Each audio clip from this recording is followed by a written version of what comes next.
noite para todo mundo. A gente começou só um pouquinho depois para esperar mais pessoas chegarem.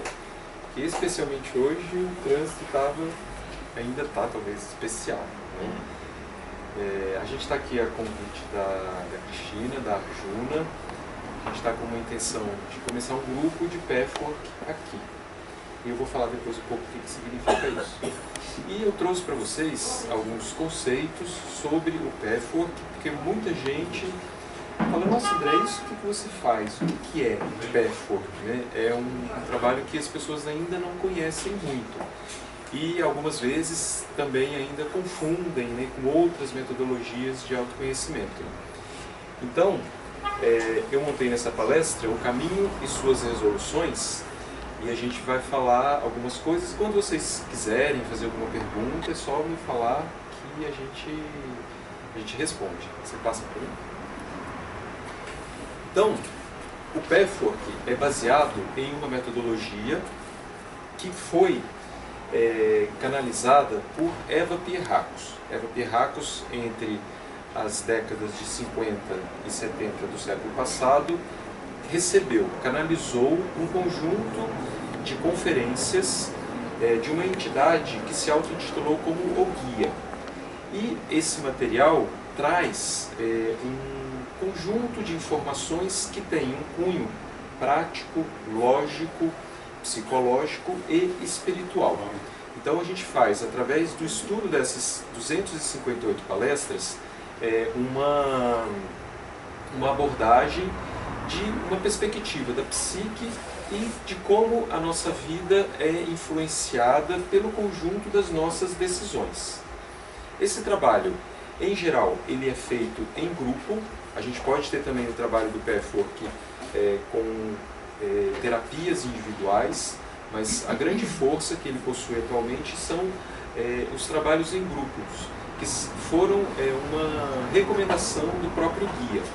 Quando, ao expor o processo do grupo, ali a egrégora ou a energia que se cria vai trazendo uma forma de que o grupo também trabalhe e que todos ganhem com uma força. Hoje em dia, o que a gente ouve falar que o trabalho em grupo, né, as terapias em grupo não estão sendo tão usadas, mas o pathwork mostra como isso ainda tem realmente muita importância. Porque a partir de um movimento que às vezes é individual, afeta ou o coletivo daquele grupo, ou as situações que outras pessoas também passam a vivenciar.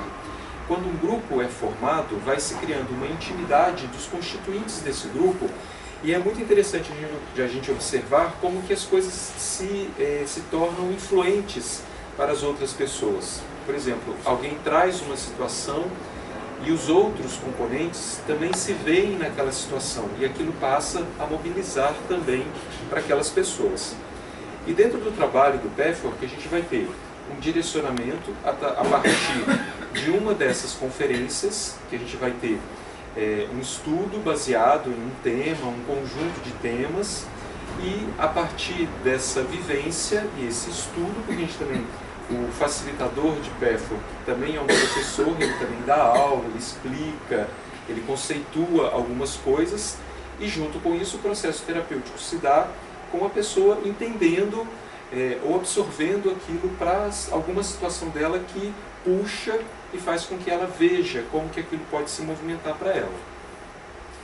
E também, junto desse trabalho do grupo, nós temos os exercícios que são propostos a partir das próprias palestras, em que a gente faz um trabalho de anotações, de questionamentos, de partilha, e a gente vai verificando que uma das coisas que é muito importante e que a gente acaba muitas vezes não fazendo, que é escrever, anotar as nossas percepções.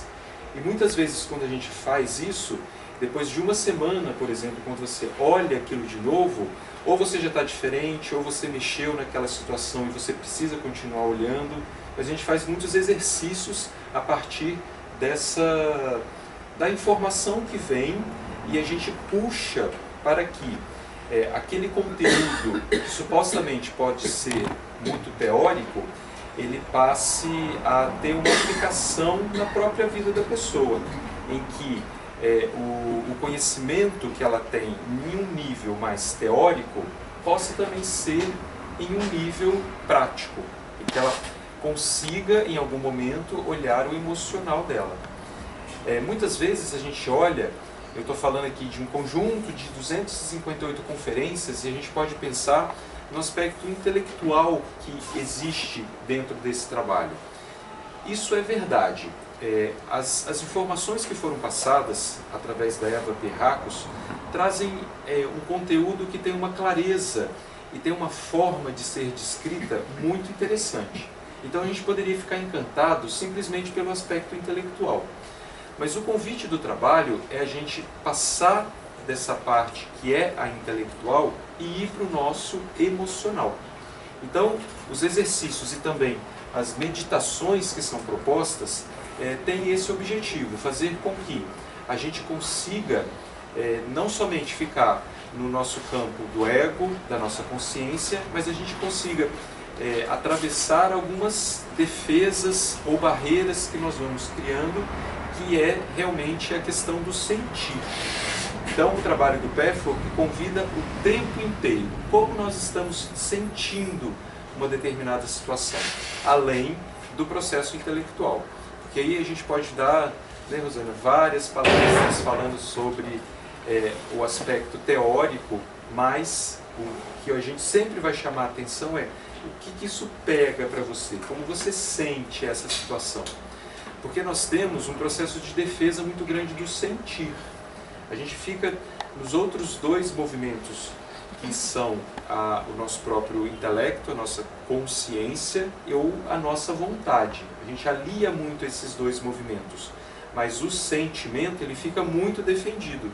E é no sentimento que tem realmente ou alguma coisa guardada, que não foi muito bem elaborada, trabalhada, e que a partir da movimentação dessa parte emocional é que a gente vai fazer grandes transformações. Então, o Pathwork é um trabalho muito no nível sentimental, no nível emocional. O caminho. Quando a gente fala do Pathwork, e a gente vai pensar no que vai ser feito com esse trabalho que nós vamos fazer e o que isso pode resultar. Né? Então eu coloquei ali algumas palavras, né? Que a gente vai ter uma intenção interna de trazer, né? Talvez eu vá falar ali na mesma sequência, uma questão de auto-honestidade. Isso é um movimento que a gente vai sempre ter que olhar. Como eu vejo as minhas possibilidades, como que eu lido com a minha vida. Eu sou honesto comigo mesmo? Assim, no meu íntimo. O Pathwork vai trazer muito esse questionamento. Você está olhando para as coisas num nível de realidade para você? Tanto que muitas vezes, quando a gente trabalha os exercícios do Pathwork, as pessoas não são obrigadas, digamos assim, a compartilhar os exercícios. Porque às vezes podem vir situações tão íntimas e que a pessoa ainda não consegue lidar com aquilo no nível mais público. Mas intimamente a gente sabe que é aquela situação. O trabalho de auto-honestidade é muito importante porque é a partir do olhar que você tem para quem você é realmente é que você pode fazer algum tipo de transformação, algum tipo de mudança. Porque não dá para a gente tentar fazer alguma modificação em cima de uma maquiagem, em cima de um ser que não é aquele que é o foco da questão. Tá? A intenção também é de autoaperfeiçoamento. Você, olhando para você mesmo, você ter coragem de passar a lidar com as suas questões de maneira que você aceite, que você entenda o jeito que você se encontra agora. Né? Mas, dentro desse processo de autoconhecimento, de reconhecimento de muitas partes que estão na nossa psique ou no nosso movimento de vida, mas que muitas vezes não são plenamente reconhecidos, a gente consegue fazer, dentro dessa intenção do autoaperfeiçoamento, um movimento para que isso se transforme em algum movimento. E o terceiro ponto que a gente está falando é da autorresponsabilidade. Esse termo permeia todo o trabalho do caminho. Porque quando a gente passa a olhar que todas as situações que nós vivenciamos, de alguma maneira, por mais sutil que seja, por mais mirabolante que possa aparecer na nossa cabeça, aquela situação é uma criação nossa. Então, isso muitas vezes é difícil a gente compreender e a gente lidar com essa informação. Eu sou responsável pela realidade que eu crio a todo momento. Claro que a gente vai ter, em alguns movimentos, uma coparticipação. Mas dentro desse processo de coparticipação, só existe porque alinhou uma intenção com a outra, em que as duas situações elas se mesclam para que resulte em um determinado efeito. Então, esse processo de autorresponsabilidade, o tempo inteiro a gente deve olhar como que eu provoquei esse evento na minha vida. Desde das situações mais arcaicas, como, por exemplo, como eu criei os pais que eu tive. É difícil a gente pensar nesse nível de profundidade, mas a gente vai entender que nesse nível de autorresponsabilidade mais profundo, quando a gente pensa na situação do início da nossa vida, nós vamos ter essas duas figuras que serão cruciais para o nosso desenvolvimento, que é o pai e a mãe. E nós seremos colocados num conjunto familiar exatamente da forma que seja necessária para que a gente desenvolva alguma situação. Pode ser através de uma dor que nós precisamos trabalhar, pode ser através de uma facilidade que a gente pode ter no ambiente familiar, mas que também às vezes pode não ser tão bom, porque o que a gente vê na maioria das vezes, os pais, se eles são pouco amorosos, o filho ele reclama. Se os pais são muito amorosos, o filho não reconhece, né? Por quê? Existe dentro desse processo da nossa responsabilidade interna, a gente que criou aquela situação para que haja algum tipo de atrito na nossa vontade de alma, para a gente conseguir fazer algum movimento de autoaperfeiçoamento.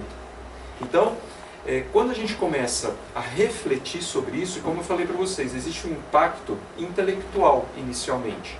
Aí a gente pode começar a pensar, e eu também sempre me questiono sobre isso.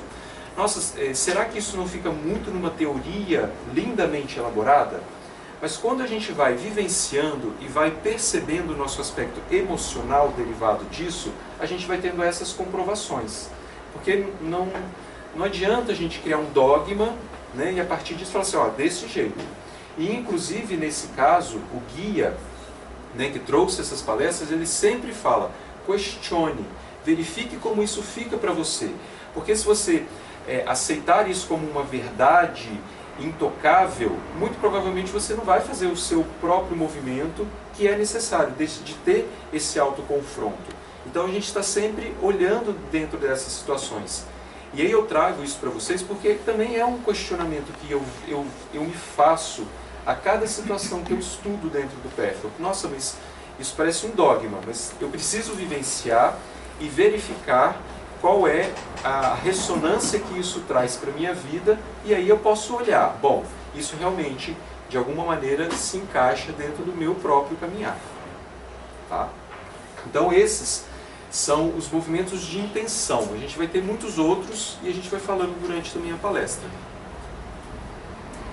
O Pathwork convida ao estudo de si mesmo. O si mesmo é um termo que é um encontro que a gente poderia traduzir ser quem você é. Talvez esse seja um dos maiores desafios que nós encontramos. A gente ter essa coragem de falar assim, eu genuinamente sou dessa forma.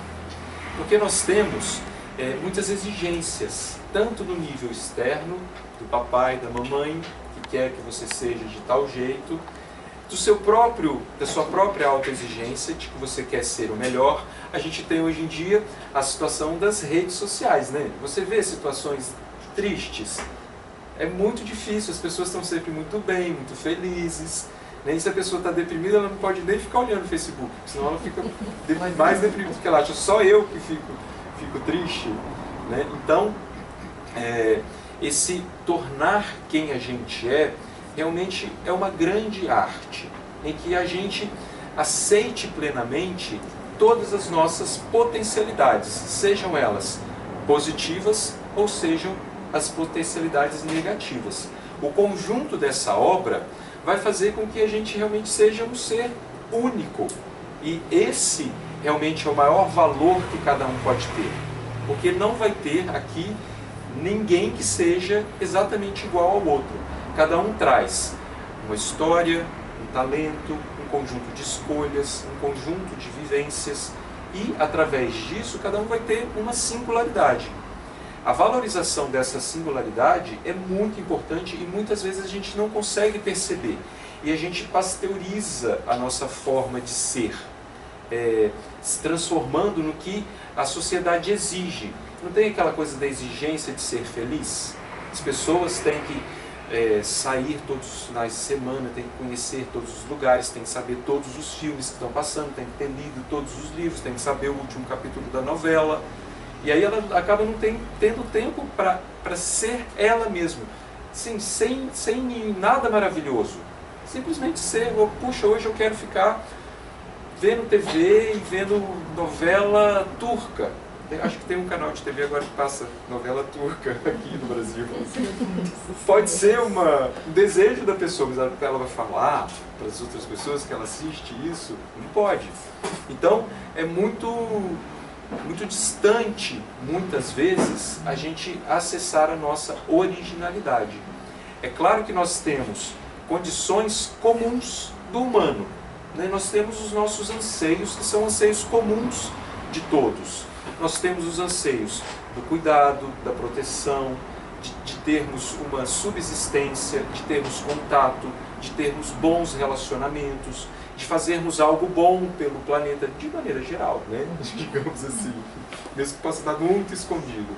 Mas existe uma essência comum do ser humano.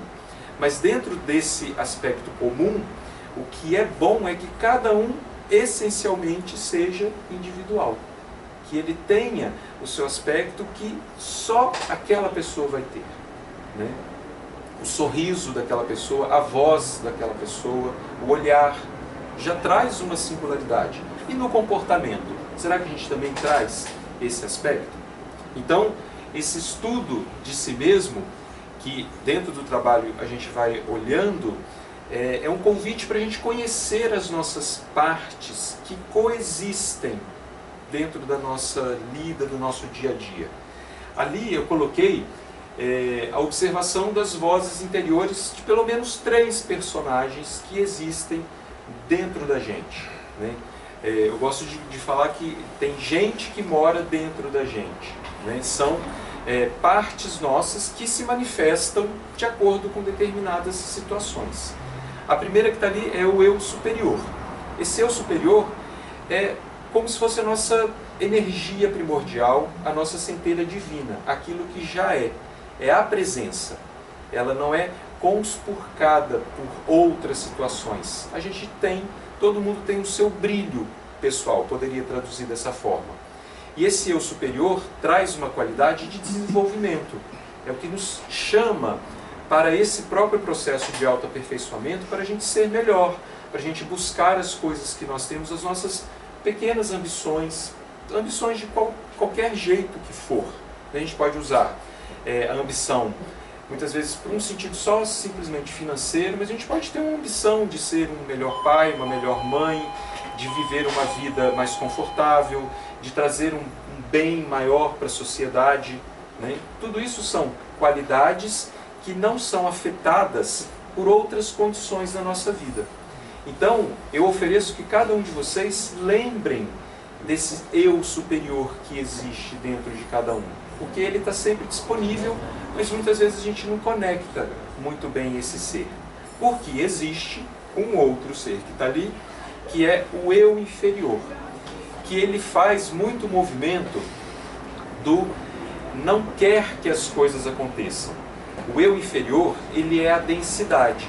enquanto o eu superior traz um movimento de leveza, em que você fica bem, em que você flui, em que você recebe o melhor da vida, o eu inferior quer também receber o melhor da vida, mas sem ter que fazer nada por isso. Eu quero ganhar 5 medalhas de ouro na Olimpíada, mas não quero treinar 12 horas todos os dias, não quero fazer nada. O eu inferior é a nossa parte que faz um pouco de autossabotagem. E se cada um de vocês pensasse, eu sei de uma autossabotagem que eu tenho na minha vida. Eu sei que eu faço desse jeito, que não é bom para mim, mas eu acabo me entregando a essa situação. Então, se vocês olharem, se cada um de vocês lembrarem de algum processo de autossabotagem que vocês fazem com vocês, autossabotagem com vocês mesmos, claro, vocês vão conhecer o eu inferior de vocês. O eu inferior, ele traz esse processo que ele é do contra, que ele não quer evoluir. Ele quer ficar do jeito que está. Por quê? Ele já traz um conjunto de situações que ele acha que ele não precisa ter que se esforçar. Então, ele fica no processo da densidade, porque ele não movimenta, ele não vai para frente. O que a gente precisa observar muito claramente é que o eu inferior traz muito prazer na nossa vida. Eu vou falar mais aprofundadamente sobre isso, mas se a gente pensar numa peripécia que a gente faz, né, aquela coisa assim, antigamente tinha muito assim de passar trote, hoje em dia não tem mais graça, né? Algumas coisas assim de 2 anos atrás alguém me passou trote, eu disse, nossa, coisa mais antiga, né? Porque ninguém passa trote. Mas não é uma peripécia, né? Então, e aí a gente vê como a gente tem prazer nisso, né? Quem que nunca foi criança e não saiu correndo na rua e saiu tocando campainha, né? As crianças de hoje em dia talvez não, né? Porque é mais difícil sair correndo na rua, mas a gente tem uma energia que é muito utilizada pelo eu inferior. Suponhamos uma condição de uma discussão, né? 2 pessoas entram num conflito, e aí quando você olha para aquela pessoa, você fala assim, nossa, você estava transfigurada, nunca te vi desse jeito, né? De onde saiu aquela energia? Se a pessoa faz perfil, pode falar, foi meu eu inferior. Essa característica que a gente carrega. E é muito importante, isso vai ser um marco divisor no pathwork. A gente acolhe o pathwork, a gente faz uma camisa, I love o meu eu inferior. A gente precisa olhar para ele, porque ele vai estar ali. Esse nosso lado sabotador, preguiçoso, desordenado, que não quer nada com nada, existe. Mas, se a gente combate ele muito espertamente se faz de morto, mas na situação, quando você menos espera, ele aparece. Tá? Então, o que o pathwork vai indicando para a gente é que a gente precisa aprender a lidar com ele. E não falar, a partir de hoje eu vou te dar uma bênção e você não tem mais eu inferior. Não vai ter como fazer isso. O eu inferior estará sempre com a gente. E se a gente não lida com ele, a gente perde muito da nossa energia. Essa perda de energia, ela pode fazer com que a pessoa deprima, com que ela não veja sentido na vida, né? Porque muitas vezes assim, alguém te fala assim, nossa, queria te contar uma coisa, a pessoa diz, né? Já traz uma energia. E eu estou falando de situações que podem ser engraçadas, mas o eu inferior, ele pode fazer realmente com que a gente rompa muitas coisas na nossa vida, simplesmente pelo fato de extravasar essa energia. Porque ele não foi ouvido, né? Ele estava ali o tempo inteiro falando assim, eu quero brigar, e ninguém deixou. Na hora que você não presta atenção e ele escapa, aí ele vem com tudo. Aquela situação, eu perdi o controle, né? No trânsito tem eu inferior o tempo inteiro, né? A gente está sempre assim, a gente vê a pessoa, nossa, que ela parecia uma santinha, mas falou palavrão, né? Então, o convite é a gente sempre olhar como que eu estou usando essa energia. E como essa energia traz muita vibração, a partir do momento que a gente se alia dentro do nosso processo de consciência a olhar para isso, a gente passa a ter um processo de transformação, porque a gente começa a olhar assim, será que eu quero usar a energia para isso? Isso vai fazer muita diferença na nossa vida, porque muitas vezes... Deixa eu só beber uma... Muitas vezes, o eu inferior, ele pode nos auxiliar dentro de um processo criativo. A gente vê muitas pessoas que são energéticas, mas sem necessariamente serem destrutivas. Só que a gente tem vergonha do eu inferior. Né? Se eu convidasse cada um de vocês aqui a falar assim uma maldade que fez, eu ia ficar cri, ninguém ia querer falar. Né? A gente tem a dificuldade de expressar isso. E a gente guarda esse eu inferior e aparece esse terceiro eu que a gente está olhando ali, que é a máscara. Nós criamos a nossa máscara exatamente para esconder esse rabinho do diabinho que nós temos, que é o nosso eu inferior. Só que no lugar da máscara não existe energia. Esse que é o grande problema, porque a gente não está ativando o nosso prazer. Quando a gente usa o nosso prazer, o nosso eu inferior, a gente vai muito para um prazer negativo. Mas mesmo assim, a gente tendo esse movimento, e conforme a gente vai trazendo consciência, é muito melhor do que a gente fazer cara de paisagem. Ah, linda, mas por dentro você pode estar totalmente com uma opinião diferente daquilo. A nossa máscara é um condicionamento que nós temos para sermos aceitos socialmente. Né? A gente vê em algumas culturas algumas diferenças. A gente pode olhar, os espanhóis que vivem no Brasil, eles sempre reclamam, falam assim, nossa, a gente falar a verdade aqui no Brasil é feio. As pessoas não aceitam que você expresse, olha, você chegou numa hora inadequada, eu não queria que você viesse.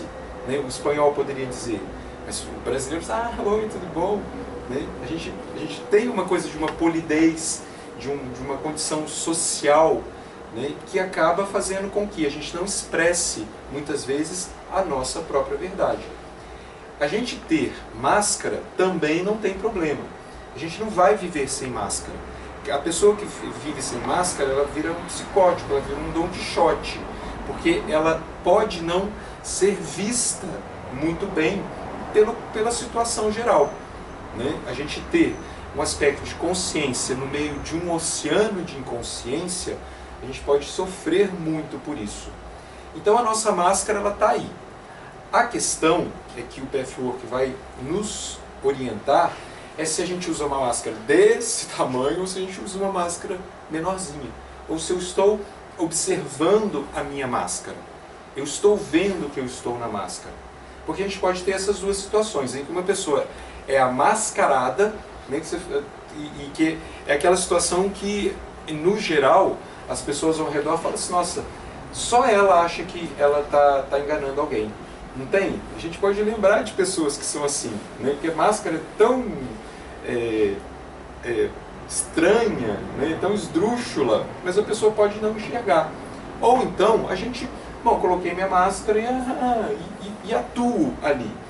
Mas quando eu atuo, tendo consciência dessa minha máscara, eu já estou lidando num patamar a mais de consciência, em que eu posso perceber, bom, nessa situação eu tenho que colocar máscara, lidar com o chefe, né, ou algum contexto social, e jantar no domingo à noite na casa da sogra, né, tem essas coisas que às vezes as pessoas têm que passar. Ou então, corresponder o que as pessoas, o que supostamente a gente acha que as pessoas esperam da gente.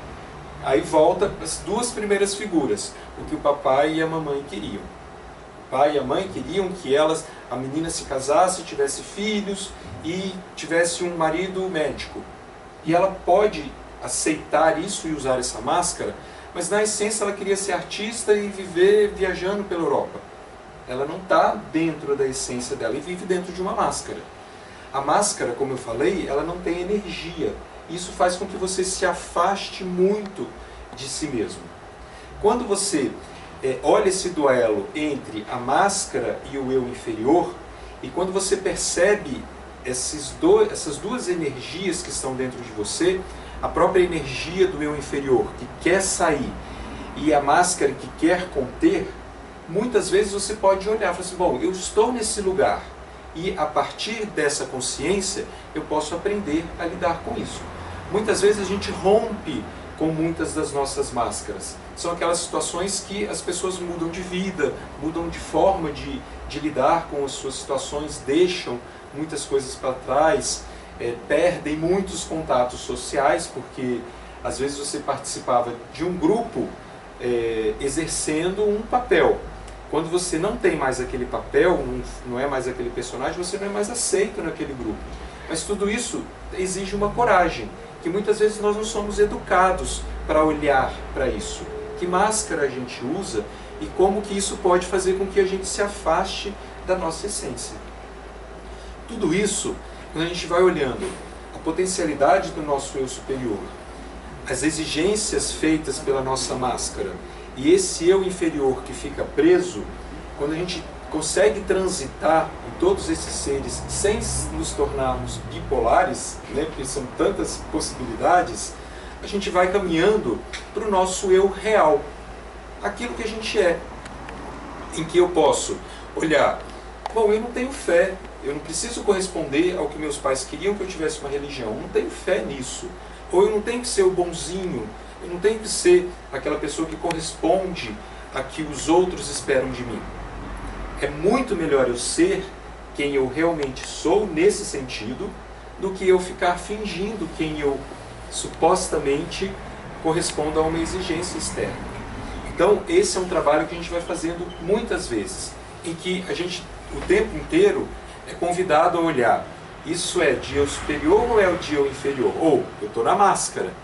E conforme a gente vai fazendo esse exercício, muitas vezes na nossa vida, não ficando paranoico, né? Deixa eu ver, daqui a 5 minutos eu vou estar no meu inferior, não, daqui a 10 minutos eu estou na minha máscara. Não, isso vem naturalmente, principalmente nas situações, ou situações que nos causam algum tipo de aflição, ou um tipo de conflito, né? Em que eu tenho que exercer uma energia, e aí eu vou para o eu inferior e destruo tudo, ou eu tento atuar de maneira que eu não sinta a ressaca da ação do eu inferior. Tá? Então é um exercício que também a gente vai fazendo o tempo inteiro. E o interessante, conforme a gente vai olhando, a gente vai trazendo uma sensação de presença de eu inferior. Eu já estou há mais de 8 anos fazendo o trabalho do Pathwork. E muito recentemente é que eu pude sentir realmente, nossa, eu estou vendo esse meu eu inferior. Porque a gente pode ficar nesse aspecto teórico, a gente pode ficar também muito defendido, eu não quero olhar isso, né? Como que eu vou extravasar essa minha inferioridade? E quando a gente passa a olhar, fala assim, eu estou vendo você, na curva você está passando, mas você ali, peguei o meu eu inferior. Em algum tipo de atitude, em algum tipo de escolha que você ia fazer, mas conforme a gente vai percebendo, a gente já conhece, eu vou agir no meu eu inferior, vou causar conflito, vou ficar chateado, vou ficar com ressaca e depois vou voltar e vou fazer tudo de novo. Porque o eu inferior ele sempre fica na densidade, ele não sobe. Né? Então, essas situações de densidade na nossa vida, a gente sempre vai olhando e aí, se fizer sentido para vocês, percebam, meu eu inferior está aqui, e aí vocês vão ver que a energia é diferente. Agora, quando a gente vai para um aspecto da leveza do eu superior, a coisa flui. A gente escolhe o caminho que não tem trânsito, né? Que a gente consegue passar e todos os sinais estão verdes. Existe isso. Né? No eu inferior, todos os sinais vão ficar vermelhos, todas as velhinhas que tinham que dirigir loucamente na cidade vão passar na sua frente, porque o eu inferior quer isso, né? Ele quer o embate, ele quer o confronto. Então a gente vai vendo. E aí lembrando que eu falei agora há pouco do processo de autorresponsabilidade. Quando eu escolho o meu eu inferior, eu tenho que arcar com as consequências. Não vai ter jeito, porque ali não vai ser o mar de rosas que você supostamente gostaria que fosse. André, diga. Desculpa, você falando me vem na cabeça o seguinte, que o eu inferior muitas vezes ele vem de uma maneira até explosiva, né? Descontrolada. Isso. É. Que é aquele momento em que você não conseguiu contar até 10, né? É. Exato. E aí tem um indicativo, por que esse eu inferior ele vem de uma maneira explosiva? Porque ele não foi visto. Porque quando a gente conhece o nosso eu inferior, a gente conhece a nossa potencialidade, a gente sabe com quem que a gente está lidando, né? A gente percebe assim, bom, se eu entrar por essa via, eu sei que isso pode me provocar algum tipo de situação. Quanto mais você olha para o seu eu inferior, menos situações de explosão ou de uma reatividade descontrolada vão acontecer. Porque você já tem o canal para perceber, o plug que você coloca. Se você vai ficar numa condição apaziguadora, ou você vai mesmo para o conflito. Muitas vezes a gente quer ir para o conflito. Né? A gente sabe o que vai acontecer, a gente faz. Né? Ok, tá? Mas existe uma consequência a partir disso. Agora, tanto mais você consegue se aliar a essa energia sua, mais criativo você se torna. E muito provavelmente, menos situações conflituosas você vai vivenciar. É uma sequência de atração que você vai viver na sua vida. Porque se eu tenho um eu inferior que precisa de confronto, para onde eu vou? Eu vou para a missa? Ou eu vou para final de Corinthians e Palmeiras? Entendeu? Eu vou buscar isso, mesmo que inconscientemente. Não tem aquela situação, só você não fala comigo que hoje eu não estou bom. Aí a pessoa já sai de casa e já começa a ter um monte de situações negativas, porque ela já vem com essa vibração. Tá? Oi? Tem uma coisa que é assim, quando você começou a falar, tinha uma característica do eu inferior que, para mim, soou muito mais como uma coisa daquele que sabota, e não necessariamente aquele que conflita.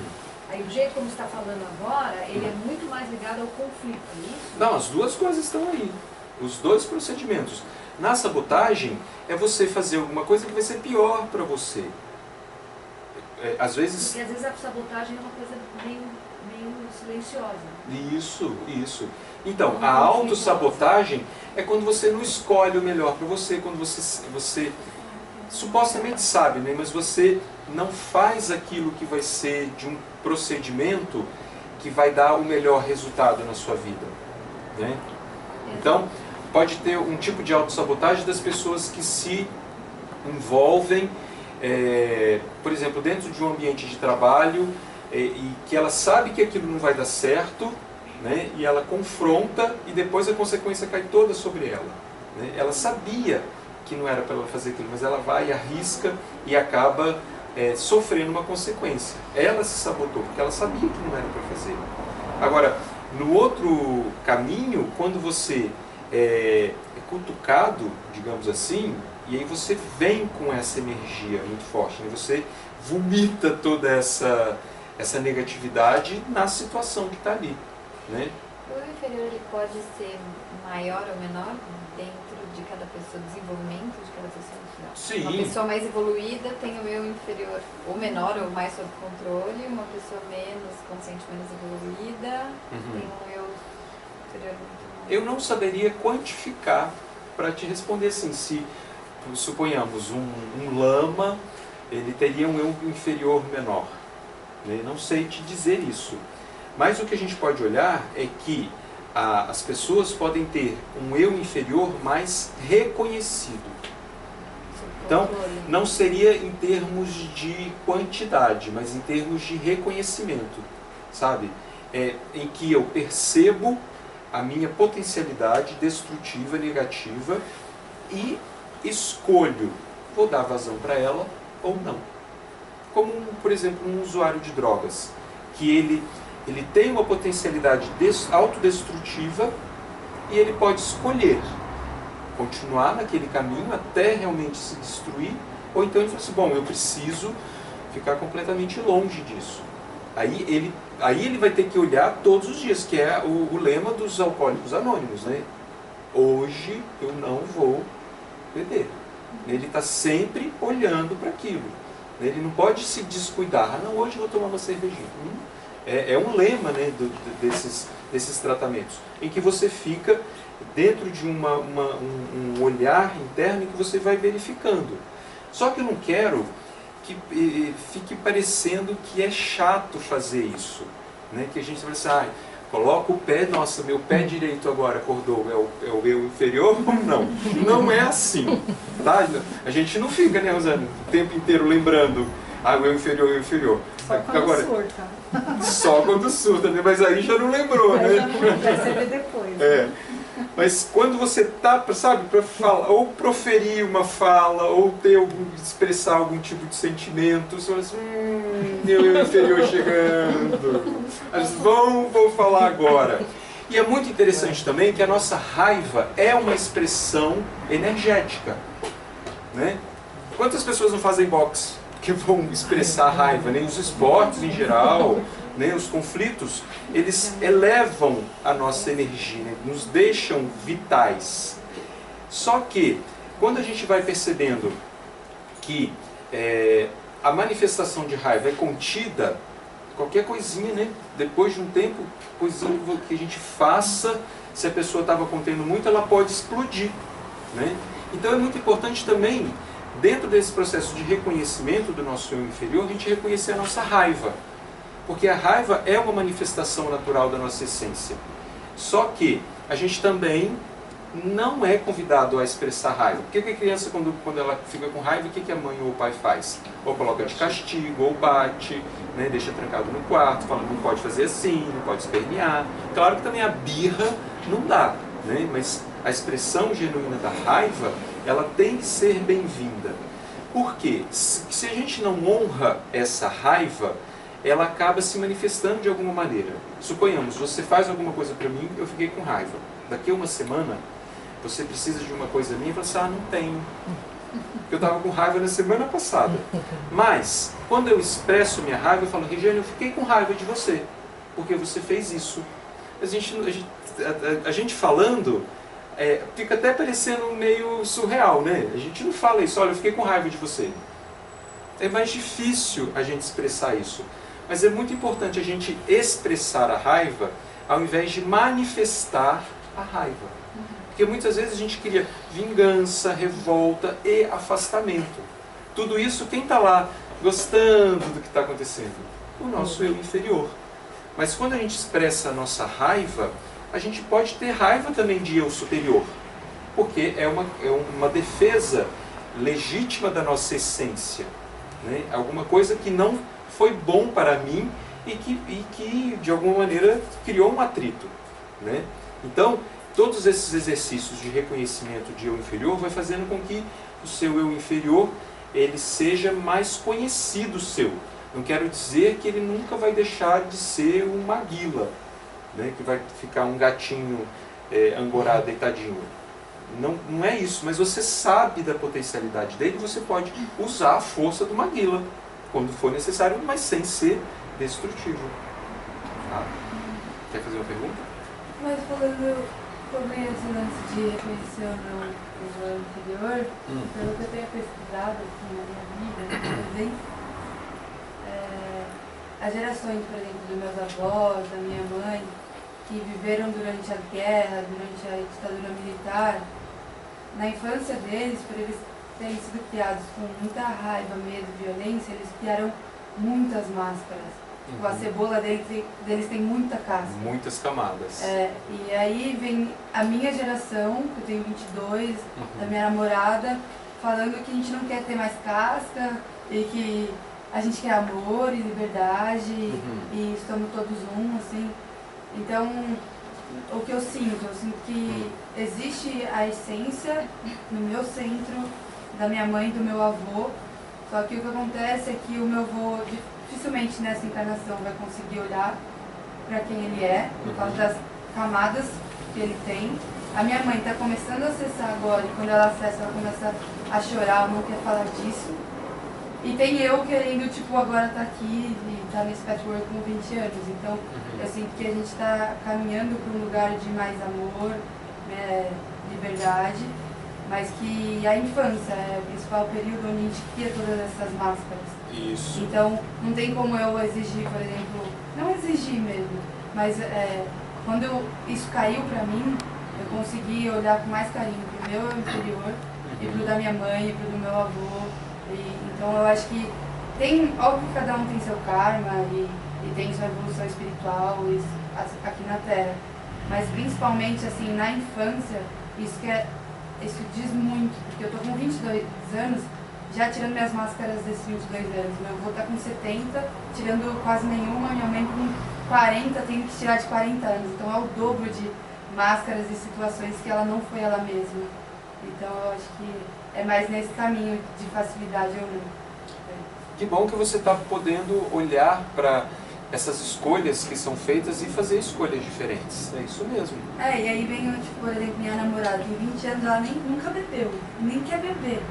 E aí eu acho que a inteligência é espiritual, tipo, ela não precisa nem ter contato com ela para saber que eu precisei passar 3 anos bebendo. Meu pai bebe até hoje. Eu acho que aí vai mais dessa inteligência, de coisas que você nem precisa passar para saber. E aí eu acho que é da alma. Mas essas coisas de conseguir ver é muito... Acho que eu sou babá também de crianças. A infância é a idade que dá o É isso que eu falei, realmente, a infância ela é determinante na nossa vida. E parabéns por você estar se olhando e percebendo que escolha melhor que você pode fazer para você. Obrigado. Então, vamos passar? Aí a gente estava falando exatamente da criança, né? Essa criança interior, ela é muito determinante também na nossa vida, né? Como você acabou de relatar para a gente.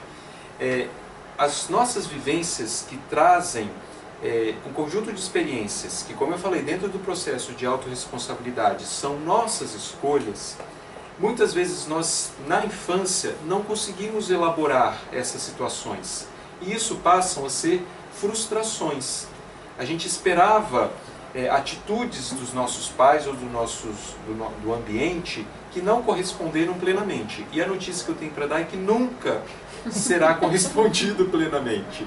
Tá? Então, se você fala, meu pai e minha mãe foram pior, não tem. Cada um vai ter o pai e a mãe que mereceram. Tá? Para a gente evoluir, para a gente trazer o nosso próprio amadurecimento. Só que, para a criança, se tivesse uma criancinha aqui de 5 anos, ela entenderia isso? Muito provavelmente, a gente tem que falar muito provavelmente, porque a moçadinha hoje está bem esperta, né? Mas muito provavelmente elas não compreenderiam isso. E a gente carrega isso não mais no nosso processo consciente, porque quando a gente vivenciou as situações de abuso, de violência, das expectativas não realizadas do pai e da mãe para conosco, a gente não consegue lidar isso na infância no plano de consciência. A gente leva isso para um outro lugar, que é o nosso lado emocional. A gente carrega muitas questões emocionalmente não resolvidas, que vêm desde a nossa infância. E é natural, porque isso a criança não consegue lidar, ela não tem um escopo intelectivo para que aquilo se resolva. E a gente se frustra com isso. E aí o que acontece? A gente continua ainda querendo resolver essas situações, só que a gente não tem um plug, né? Não tem um plug de 3 pinos, que a gente sofre com isso. A gente fica sempre buscando alguém que resolva para a gente. A gente projeta essas nossas necessidades que não foram resolvidas na nossa infância. E isso é uma dor incrível na nossa vida. E a gente não percebe o quanto a gente vê as pessoas que estão ao nosso redor, principalmente as pessoas mais próximas, nas parcerias, a gente vê o nosso pai e a nossa mãe. A gente faz uma projeção dessa vontade de ter essas expectativas realizadas. Por que é muito frequente em casais, quando tem o primeiro filho e o homem se separa? Porque ele não consegue competir mais pelo carinho da esposa, mas que ele tinha uma projeção de mãe. ele começa a ver o filho como alguém que vai trazer uma competição com ele. Claro que isso, falando dessa forma, pode te parecer muito cru, mas muitas vezes existe isso. O homem casa com aquela mulher que poderá suprir as necessidades que ele não recebeu da mãe. E a mulher casa com o homem que supostamente poderia trazer todo aquele processo de proteção que o pai não deu. Isso é um exemplo, né? Mas a gente pode ter aí, a gente espera isso no movimento religioso, na política. A gente não quer que os políticos façam o que a gente muitas vezes não faz. A gente está sempre colocando para fora. Você vai ter que resolver para mim. Você resolve, você resolve. Só que isso é uma coisa infantil nossa. E é muito difícil a gente ter essa autopercepção. Olhar, nossa, minha criança está gritando aqui. A minha criança que está se sentindo magoada. Aí vem mais um personagem para a gente olhar. Então tem o inferior, o superior, a massa, e tem agora a criança. Tá vendo como é cheio de gente? Todo mundo é bipolar, não tem jeito. A gente vai transitando para cada um dos lugares. E o que é muito importante a gente olhar, nesse quesito da nossa criança, é quando ela está falando. Quando a nossa criança está fazendo birra. Mas é claro que a gente, enquanto adulto, a gente não vai deitar no chão e ficar se esperneando. Né? Acho que não, né? Mas a gente faz isso de uma maneira muito sutil. Nas nossas exigências com o outro. Você tem que fazer do jeito que é bom para mim. Que eu quero agora, não é a criança que quer assim, eu quero o brinquedo. Né? A gente faz isso o tempo inteiro. Só que a gente tem que perceber, ou a gente é convidado também a olhar, quando isso fala, né? Quem é que está falando? É a voz do adulto ou é a voz da criança que ela está insatisfeita? E ela precisa ser ouvida. Só que a notícia que eu também tenho para dar, que não vai ser eu como terapeuta, fazendo trabalho de pé forte com vocês, nenhum outro terapeuta, nenhum marido, nenhuma esposa, nenhum pai com 101 anos, nenhuma mãe com 90 anos vai conseguir fazer mais isso para nós enquanto adultos. Somente nós poderíamos olhar para essa criança. É uma pergunta que sempre me fazem, mas aí como eu faço? As pessoas começam a ficar meio preocupadas assim. Você tem que olhar. Essa percepção é muito importante. É a minha criança que está olhando para isso. Aí a informação que a gente tem que ter, a criança não entrega para a tia cuidar. Você tem que ficar com ela, porque muitas vezes pais têm 3 filhos, vamos passar o final de semana porque a tia vai ficar cuidando, não é uma beleza? Né? Mas a nossa criança, esse conjunto de informações que constituem a nossa imaturidade emocional, ninguém quer ficar com elas, viu? Não tem jeito, não precisa se sentir rejeitado, porque ninguém vai querer ficar com essa criança. É a gente que tem que cuidar. Então você entrega para um, não dá certo, entrega para outro, não dá certo. E onde isso mais acontece? No relacionamento. Né? Porque você olha para a pessoa e diz, vai ser que vai olhar para a minha criança.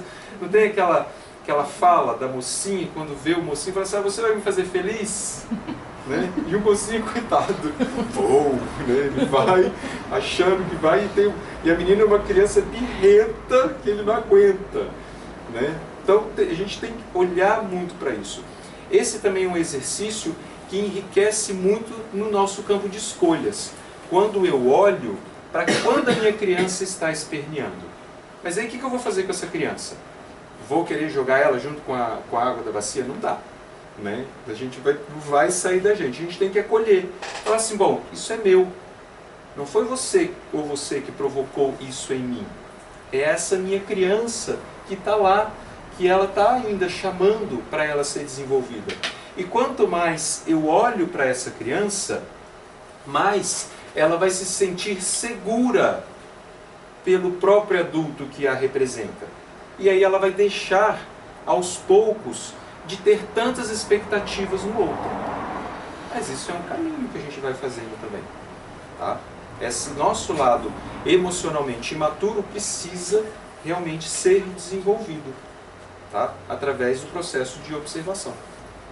É que a gente vai ter que agora andar um pouquinho mais rápido. O que eu falei da negatividade, a gente acabou falando bastante, né? Por quê? O que eu falei da negatividade? A negatividade traz, eu até mostrei aqui, ó, traz prazer. Vocês viram quanto tempo a gente ficou falando de negatividade? Nós temos isso, só que muitas vezes a gente não dá o correto valor para isso. A gente fala assim, ah, não posso, não devo, não é assim, né, e tal. Então a negatividade são as criações do eu inferior, muitas vezes traz motivações nebulosas, e que aqui está no final, é a nossa necessidade de destrutividade. Quando eu não tenho aquilo do jeito que eu quero, muitas vezes eu não quero também de outro jeito, e não quero que também ninguém tenha. E eu vou para o processo destrutivo. É o que acontece nas... Eu quero o brinquedo. Se eu não tiver o brinquedo, eu também vou quebrar o seu. Não é assim? Vai lá e pisa no brinquedo do outro, né? Para destruir mesmo. E nós carregamos essa destrutividade. A destrutividade nas ações, nas palavras, nas intencionalidades. Quando a gente olha para o outro e descarrega toda a nossa negatividade. A gente quer destruir realmente. Quem nunca falou vontade de matar aquela pessoa? Né? Você pode lembrar de situações que você quer realmente matar. O que é isso? É esse movimento destrutivo que o nosso eu inferior carrega. O que acontece aí é que tem muito prazer nesse movimento. É isso que eu quero que vocês percebam. Porque se a gente não vê, a gente nega esse prazer, aí que o eu inferior está em casa. Porque ele fica escondido mesmo. Você coloca ele não vai tirar selfie. Não tem selfie de eu inferior, né? Porque ele não quer ser flagrado, porque perde a graça para ele, né? Ele quer agir na hora que não tem ninguém esperando e que vem uma situação assim, nossa, vai dar tudo errado, né? Aí a tendência de você querer ir para a destrutividade é muito forte, porque junto disso existe prazer. A vida é prazer. Todas as manifestações de vida são prazerosas. As plantas que dão muitas flores e frutos, os animais que se reproduzem, o movimento da vida é prazeroso. Só que, na nossa vida, quando a gente não acessa esse movimento prazeroso positivo, que é a essência da vida, a gente vai para a distorção dele na destrutividade. Aí a gente acessa o avesso do prazer positivo, que é o prazer negativo. Que é aquela situação, né, da pessoa que comete uma ação muito ruim, destrutiva, e sente o prazer ali. Só que esse é um prazer pela falta do prazer positivo. Infelizmente, aquela pessoa está tentando acessar uma coisa que ela não está conseguindo pela via positiva e está indo pela via negativa, que é essa destrutividade. Vamos passar? E junto de tudo isso, a gente tem que olhar muito a nossa intencionalidade. O nosso eu superior, ele está presente. Mas ele não é como o eu inferior. Porque o eu inferior, se tem mazela para fazer, se tem coisa errada, ele já aparece. O nosso eu superior, ele precisa ser acessado. Então é muito importante a gente observar as nossas intencionalidades. Eu só esqueci de falar uma coisa no outro slide, que é a força autoperpetuadora, que está aqui. Que quando a gente coloca um movimento de destrutividade na nossa vida, isso tem uma força autoperpetuadora. Ela começa a caminhar por si mesma. Então, muitas vezes a gente pode colocar assim, ah, não, hoje eu não vou fazer mais tal situação porque eu sei que ela é ruim para mim. Mas como aquilo já criou um movimento, é difícil a gente romper com aquilo tão rapidamente. Por isso que quando as pessoas começam a fazer pathwork, o guia fala, né, nas palestras, não espere que de hoje para amanhã ou de quinta para domingo a sua vida já vai ser maravilhosa. Porque a gente tem que olhar todas essas forças que nós colocamos e que estão se auto-perpetuando. Eu tenho que ir puxando cada uma dessas intencionalidades negativas e puxar para trazer o movimento de reconhecimento, que está dentro aqui da intencionalidade. A intencionalidade é você perceber, através do seu eu observador. É esse que vai olhar quem que está atuando. O eu inferior, a criança, a máscara, tem outros eus aí. E, a partir disso, trazer uma compreensão e uma aceitação. Eu tenho essa negatividade dentro de mim, ok. mas eu posso olhar para ela. E aí, amanhã, se eu passar por essa situação novamente, talvez eu vá fazer a mesma coisa de novo. Mas talvez eu não vá fazer. Né? Mas eu honro que existe isso em mim. Mas eu posso ter uma intencionalidade de romper com essas forças autoperpetuadoras que vão trazendo movimentos negativos na minha vida. Que é aquele tipo de situação, eu faço terapia há tanto tempo, uma amiga minha, eu acho engraçado, ela fala assim, eu quero rasgar todas as palestras, quero brigar com essa Eva Pierracos, porque eu faço todas as coisas e minha vida não muda. Né? Por quê? Tem uma força que estava ali antes, que ela ainda não conseguiu pegar o fio da meada. E isso vai ser muito importante, porque isso vai fazer com que você traga mais contato com as pessoas. A sua intencionalidade de você perceber como que você é e trazer uma intencionalidade positiva é maravilhoso. Não tem a lei do segredo, né? O segredo, eu vou ficar imaginando que eu estou dirigindo um carro e aí quando eu chego em casa tem aquele carro na garagem. Eu não conheço ninguém que passou exatamente por isso, né? Porque nós somos cheios de boas intenções, não é? De boas intenções, costuma-se dizer que o inferno está cheio. Por quê? Porque a gente olha a nossa intencionalidade positiva sem limpar a intencionalidade negativa. A gente precisa olhar esses dois lugares. Porque eu posso ter uma intencionalidade positiva carregada de sentimentos negativos. E aquilo não funciona.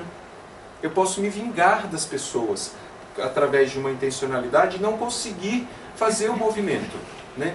Tem também uma outra frase de para-choque de caminhão. Deus não dá asas à cobra. Né? Porque você pode pensar, não, hoje vai ser tudo diferente. Mas eu guardando essa minha intencionalidade negativa, o fluxo não acontece. Tá? E quando a gente vai olhando para todos esses seres que estão na gente e vai trazendo uma compreensão maior na nossa vida, a gente vai conseguir conectar com uma coisa que é a mais importante, que a gente poderia reduzir as 258 palestras do guia para a gente acessar a nossa autoridade interna, a gente ter o nosso poder real. Quando a gente vai percebendo que nós correspondemos ainda a autoridades externas, do pai, da mãe, das pessoas ao nosso redor, do governo. Infelizmente, nessa situação, como é muito grande, a gente se submete a esse tipo de autoridade. Mesmo que às vezes a gente ideologicamente não concorde com uma situação política, a gente está inserido nela. Mas dentro do processo da nossa autoridade interna, a gente vai tendo uma capacidade de ter mais poder. Mas tudo isso precisa com que a gente tenha muito processo de percepção do como a gente está fazendo o trabalho criativo da nossa vida, com todos esses personagens que a gente descreveu até agora. E se eu chegar dentro desse processo, e dentro da minha autoridade real, e falar assim, eu vou fazer uma maldade, eu estou na minha autoridade, mas dentro dessa minha autoridade eu vou fazer essa maldade e aí depois eu vou ter prisão perpétua, por exemplo. Mas eu estava dentro da minha autoridade. Coloquei uma situação extrema, assim, eu espero que uma pessoa que tenha uma autoridade tão embasada que ela não vai fazer uma coisa tão negativa. Mas dentro dessa autoridade, a pessoa perceber que ela é capaz de fazer aquilo. Mas para isso ela tem que limpar muitos aspectos que ela tem relacionados a como ela lida com a vida. Nesses 3 aspectos que eu coloquei ali. Como ela lida com o amor, como ela lida com o poder. As pessoas, às vezes, elas buscam muito o amor que vem de fora e elas não sabem lidar com a exclusão, com a rejeição. E aí, aquilo não deu certo. Aí elas vão para uma outra estratégia. Essa coisa de ser amoroso, de ser bonzinho, não funciona. As pessoas só pisam na gente. Então, vou ser poderoso. Aí também eu vou pisar em todo mundo, vou mandar em todo mundo, vou querer tudo do meu jeito. Aí também não dá certo. Eu me vejo sozinho de novo. Aí eu vou para a retirada. Eu falo assim, olha, eu vou ser aqui um monge, tá tudo certo, tá tudo bom, tá tudo tá. São estratégias que nós usamos dentro dos nossos processos de opções para a gente ser feliz, do amor, do poder e da serenidade. Todas essas estratégias, ela traz um poder interno, só que elas precisam ser depuradas, elas precisam ser aperfeiçoadas para a gente conseguir realmente acessar um amor que não seja um amor de submissão. Eu vou ser bonzinho para você me amar. Aí já está errado. Ou uma estratégia de poder em que eu seja ou um líder, ou uma pessoa que comanda as outras, mas percebendo o valor das outras, ou exercendo um poder que eu não submeta as outras pessoas, né? Ou que eu tenha uma condição de uma percepção macro das coisas, no nível da meditação, da observação, da serenidade, mas sem ser como fuga. Não tem aquela situação que você, não, eu não vou opinar, né? Mas ela não vai opinar porque ela não quer agir ali, tá? Então a gente precisa ir passando agora. Aqui está falando das leis espirituais. O tempo inteiro a gente vai ver nas palestras que tudo que a gente faz tem uma consequência, que o guia chama de leis espirituais. A primeira eu acho ótima, que é pagar o preço. A gente precisa pagar o preço para as coisas que a gente não quer. A gente muitas vezes quer obter o melhor pagando muito pouco por aquilo. É aquele exemplo que eu falei do atleta. O atleta que quer ser um atleta olímpico, ele vai ter que lá no inverno de menos 10 graus, ele vai ter que acordar de madrugada e ir para a piscina nadar, né? Senão ele não vai conseguir. Mas muitas vezes a gente não quer pagar o preço. A gente vai olhar na academia nessa época de frio, fica vazia, né? Aí quando chega novembro, né, vai começar o verão, né, todo mundo quer ir para a praia, aí todo mundo começa agora, aí faz loucuras, né? Mas não está pagando o preço, porque já tinha que ter sido antes, se a pessoa precisa realmente, né? Então tudo tem um preço que a gente tem que pagar. E a gente tem sempre que lembrar disso, que a gente não quer pagar o preço. Se a gente não vai pagar o preço, a gente não vai obter o produto. É simples assim. Em termos de leis espirituais, a gente não vai conseguir burlar. Por mais que a gente ache que com o nosso redor a gente está enganando, mas internamente a gente não está recebendo aquilo que a gente gostaria que fosse, tá? A lei de simetria. Isso daqui também é uma questão muito importante. Aquilo que é bom para mim, só verdadeiramente é bom se for também bom para o ambiente que eu estou. Se eu tenho uma vantagem em uma determinada situação, eu não estou correspondendo a uma lei espiritual. A situação exterior revela a realidade interna. Eu gosto também muito disso. Muitas vezes, quando a gente olha na nossa vida, a gente vai perceber que aquilo que a gente está envolvido faz parte do que está dentro da gente. O que está fora é o reflexo do que está interiormente. E perder aquilo que quer ganhar. Aqui a gente tem que olhar um aspecto de obstinação na nossa vida, que muitas vezes a gente quer, e a gente não abre mão das coisas. E só quando eu conseguir abrir mão da minha vontade do ego, da minha obstinação, é que eu posso passar para uma outra fase. O interessante é que as leis espirituais, elas próprias contêm os seus remédios. Aí, cada situação que a gente vai vivenciando, a própria lei já vai ter uma correspondência de uma situação, como essa do pagar o preço. Se você não pagar o preço, você não vai conseguir. Se você não treinou, você não vai conseguir ter a medalha olímpica, né? É fato. Uma coisa que é muito importante a gente observar, dentro desse processo, é que quanto mais a gente acessa no nosso processo de eu observador, de todas as nossas potencialidades e do nosso eu real, quanto mais a gente vai sentir o divino dentro da gente. Essa entrega ao nosso próprio Deus interior, a malha divina que nós todos somos formados. Por causa do nosso medo, da nossa destrutividade, a gente não vive o divino na nossa vida, porque a gente sabe que a gente é destrutivo mesmo. Eu vou pegar e vou fazer uma situação que não vai ter o melhor ali. Mas quanto mais a gente vai observando isso e vai trazendo uma possibilidade de escolher por um caminho que pode ser mais suave para mim, mais eu vou sentindo esse Deus interior, mais eu vou ter no fluxo da vida. Os resultados que a gente obtém quando a gente vai fazendo esse trabalho. A autohonestidade, sou malzinho, sou birrento, não quero pagar o preço, etc, etc. Tudo que a gente falou. Eu vejo que está ali em mim. Só que com tudo isso, eu aprendo, ou eu consigo lidar melhor com a minha energia. E eu me sinto mais realizado. Mesmo que seja de uma situação de eu inferior, que eu escolhi atuar daquele jeito, mas eu vou lidar com aquele preço que eu paguei. Eu posso trazer mais realização para a minha vida, mais movimento. Vou ter mais conexão com o meu eu interior, com a minha essência. E vou ter também mais capacidade real de amar.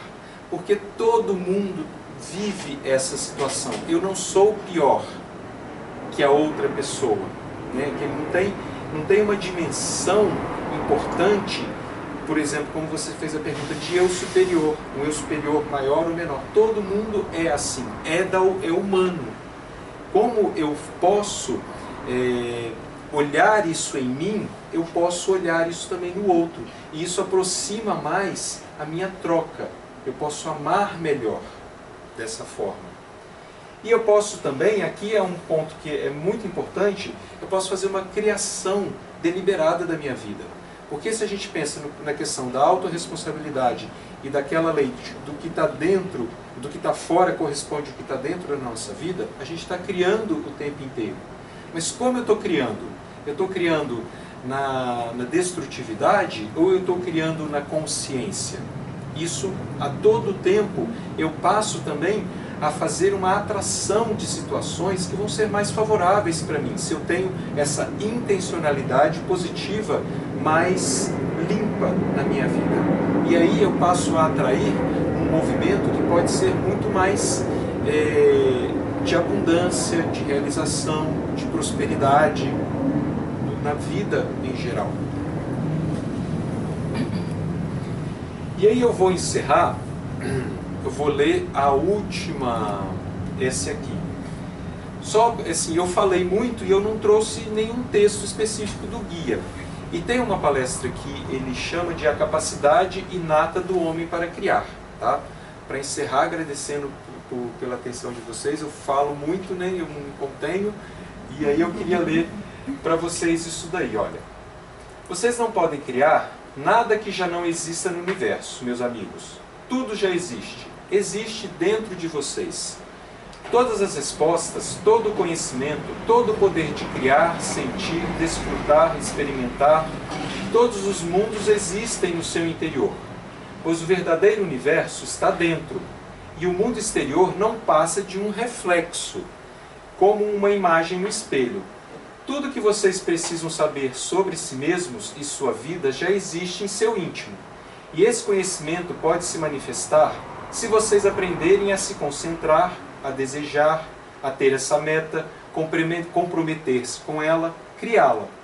Algumas das respostas estão nos níveis mais superficiais do chamado subconsciente. Outras estão em níveis muito mais profundos. Mas tudo pode ser acessado se vocês derem os passos necessários. Não preciso nem comentar, porque eu acho que ele é bem didático, né, para explicar essa parte que eu acho que aqui é mais enriquecedora.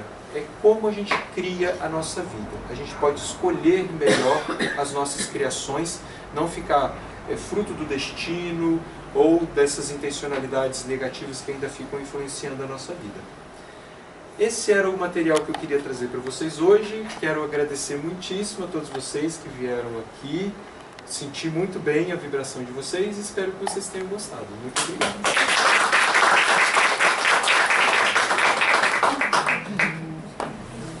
A gente convida para daqui a 15 dias, né? Nós temos Uma nova daqui a palestra. 15 dias que vai ser exatamente esse tema, a capacidade inata do homem para criar. Daqui a 15 dias, na terça-feira, no mesmo Isso, horário. exatamente. Ah, Muito obrigado. outra coisa, gente, desculpa, estou falando aqui. Eu posso? Pode. Quem deixou o e-mail, se puder